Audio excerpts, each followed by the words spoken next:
తిరుమల శ్రీవారిని సినీ కథానాయకుడు విశ్వక్షేణ్ దర్శించుకున్నారు. ఉదయం వీఐపీ విరామ సమయంలో గ్యాంగ్స్ ఆఫ్ గోదావరి చిత్ర బృందం సభ్యులతో కలిసి స్వామివారి సేవలో పాల్గొని మొక్కులు చెల్లించుకున్నారు. దర్శనానంతరం రంగనాయకుల మండపంలో వేద పండితులు వేదాశీర్వచనం అందించగా ఆలయ అధికారులు స్వామివారి తీర్థ ప్రసాదాలను అందజేసి పట్టు వస్త్రంతో సత్కరించారు. ప్రతి సినిమా విడుదల ముందు శ్రీవారిని దర్శించుకోవటం ఆనవాయితీగా వస్తుందని విశ్వక్షేణ్ చెప్పుకొచ్చారు. గ్యాంగ్స్ ఆఫ్ గోదావరి విడుదల కానున్న నేపథ్యంలో శ్రీవారిని దర్శించుకున్నట్లుగా తెలియజేశారు.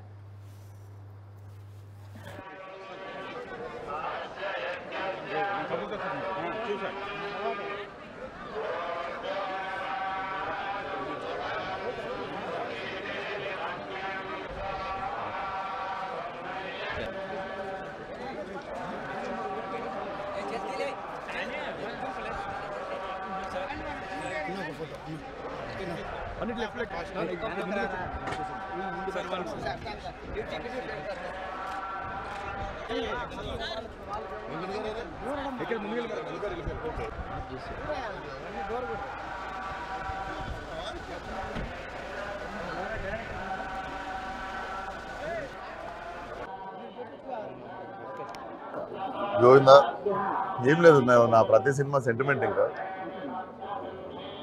స్వామి గారి దర్శనం కూడా చాలా బాగా అయింది. సో 31 థియేటర్లో రిలీజ్ సినిమా అందరూ వచ్చి చూడండి. సో టీం అందరం వచ్చి దర్శనం చేసుకున్నాం. ప్రతి ఫిలింకి ముందు సెంటిమెంట్. ఇప్పుడైతే 31st gangs of Godavari release, మిగిలిన డీటెయిల్స్ సరే ఇది రిలీజ్ అయిపోతే చెప్తాను. సినిమా బ్రహ్మాండంగా ఉంటుంది.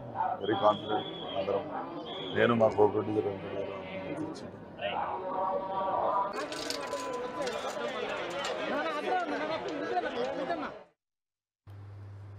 తిరుమల శ్రీవారిని పలువురు ప్రముఖులు దర్శించుకున్నారు. ఉదయం వీఐపీ విరామ సమయంలో Telangana MLA Chinta Prabhakar, Anakapalli MP BV సత్యవతిలు కుటుంబ సభ్యులతో కలిసి స్వామివారికి మొక్కులు చెల్లించుకున్నారు.